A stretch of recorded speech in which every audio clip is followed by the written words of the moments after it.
Hello dear students, welcome to another session on 360 biology tutorials by Tanir Malik. In this particular session we are going to talk about another topic from the body fluids and circulation that is called as the double circulation. ठीक है, हाँ. अब आज हम जानेंगे double circulation क्या होता है. ठीक है, हाँ. डबल सर्कुलेशन का मतलब हो गया प्रोसेस, यहां पे मैं लिखूंगा process in which blood flows twice in heart in one cycle.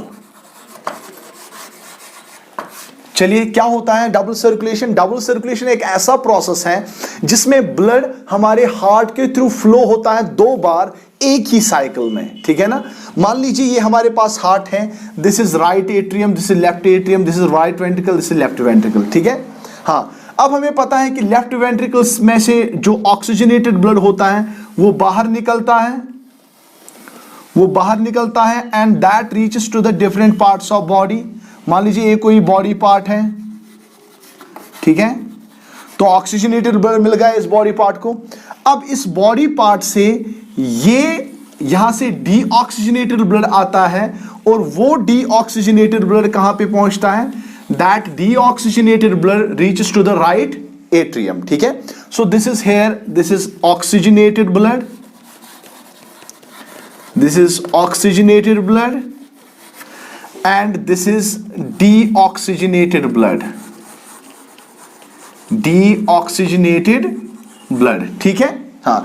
तो लेफ्ट वेंट्रिकल से ऑक्सीजनेटेड ब्लड आ गया, निकल गया थ्रू एओर्टा, पहुंच गया to different parts of body, और यहां से डीऑक्सीजनेटेड ब्लड निकलता है, वो पहुंच जाता है राइट एट्रियम में थ्रू ग्रेट वेन्स. हमें पता है superior vena cava, inferior vena cava, coronary sinus के जरिए deoxygenated blood reaches into the right atrium. ठीक है, अब राइट एट्रियम से ब्लड जाता है, डीऑक्सीडेटेड ब्लड जाता है इनटू द राइट वेंट्रिकल.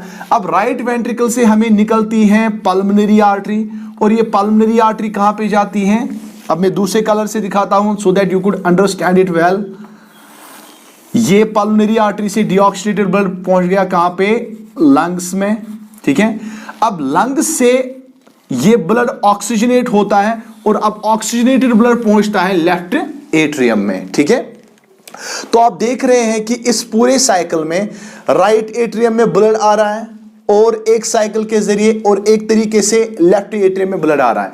तो दो बार ब्लड आ रहा है इन वन साइकिल. ठीक है ना. तो इसी को हम बोलते हैं डबल सर्कुलेशन. पहले तो oxygenated blood comes out of the left ventricle through aorta, reaches to the different parts of body, and from different parts of body deoxygenated blood reaches to the right atrium. Then deoxygenated blood from right ventricle goes to the lungs through pulmonary artery, और उसके बाद lung से ये oxygenate होके पहुंचता है left atrium में.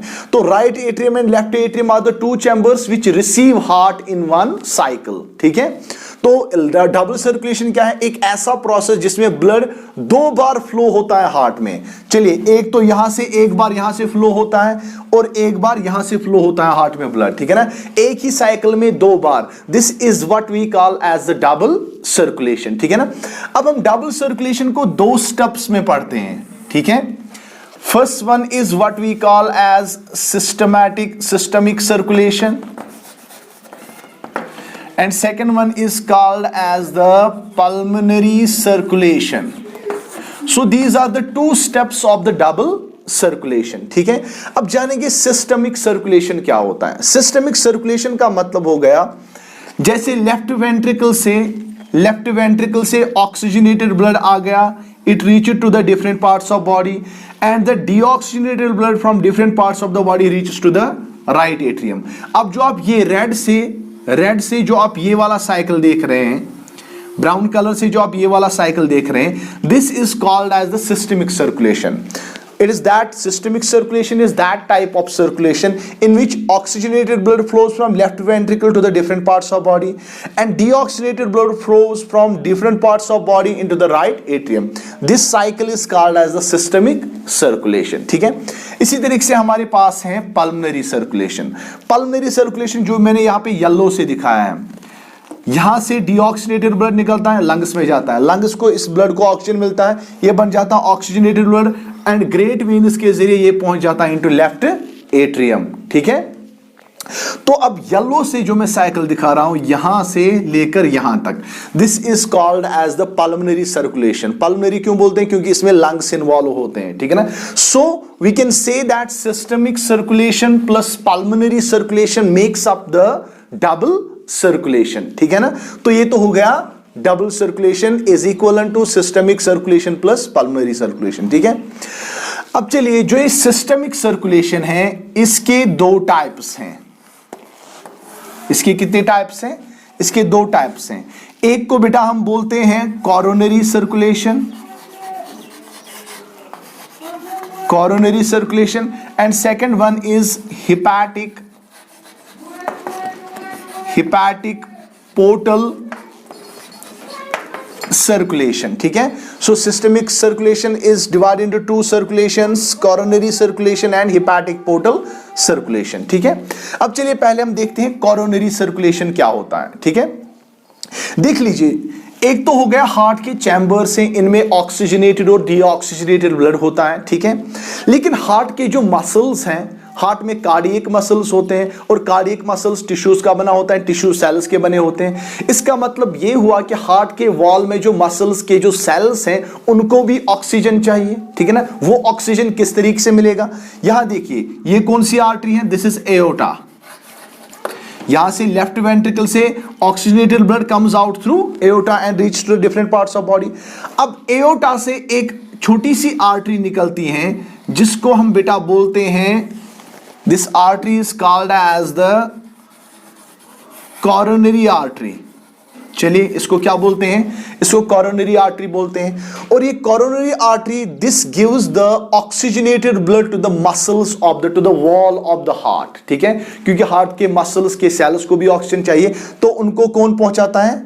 coronary artery पहुंचाती है। ठीक है, तो इसी तरीके से अब हार्ट के मसल में डीऑक्सीजनेटेड ब्लड भी निकलेगा। ठीक है ना, और मैंने आपको बताया है कि राइट एट्रियम में, एक पिछले वाले लेक्चर में मैंने आपको बताया कि राइट एट्रियम में 3 वेन्स लाती हैं deoxygenated blood, superior vena cava, inferior vena cava and coronary sinus. ठीक है ना, तो यहां पर ये वेन जो है this is called as the coronary sinus या कोरोनरी वेन भी आप इसको बोल सकते हैं। ठीक है ना, तो coronary artery brings oxygenated blood to the muscles of the heart and coronary sinus takes away deoxygenated blood into the right atrium. ठीक है, अब ये वाली सर्कुलेशन जो है, कोरोनरी सर्कुलेशन एक ऐसी सर्कुलेशन है जिसमें coronary artery arises from the aorta and takes oxygenated blood to the wall of the heart, and deoxygenated blood is carried from the wall or muscles of the heart into the right atrium. So this is what we meant by the coronary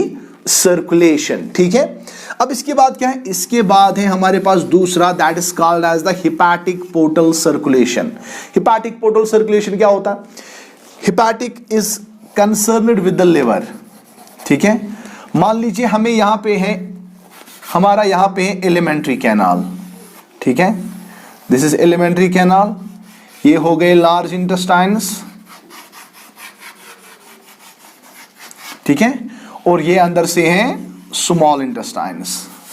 ठीक है ना, ये अंदर से हैं small intestines. ठीक है ना, अब चलिए, मैंने आपको बताया पिछले वाले लेक्चर में कि राइट एट्रियम जो है ये रिसीव करता है deoxygenated blood from different parts of body.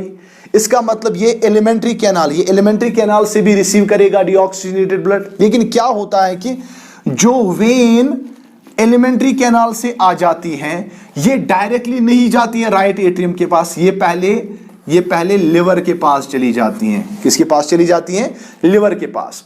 अब ऐसा क्यों है कि एलिमेंट्री कैनाल से डीऑक्सीजनेटेड ब्लड वेन क्यों नहीं कैरी करती है टू द राइट एट्रियम? इसका एक रीजन है, क्योंकि जो एलिमेंट्री कैनाल से जो फूड एब्जॉर्ब, जो ब्लड आता है उसमें एब्जॉर्ब्ड फूड होता है, उसमें ग्लूकोज भी होता है। ठीक है ना, मान लीजिए इस एलिमेंट्री कैनाल से जो ये वेन आ गई, इसने ब्लड लाया किसकी ओर? लिवर की ओर।